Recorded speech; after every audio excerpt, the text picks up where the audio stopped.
Hello Madrid, Philippines! This is Jonathan Alvarez and welcome sa bagong episode ng ating Daily Madrid TV.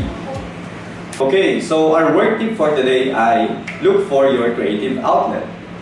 Dito sa trabaho, hindi talaga natin may iwasan ng stress. Darating at darating talaga yan.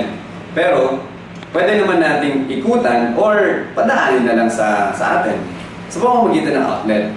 So, examples of outlets are singing, dancing, cooking, jogging, biking, sports, or maraming bagay, iba't ibang bagay na kapag ginawa mo, bumabalik yung sigla mo sa trabaho.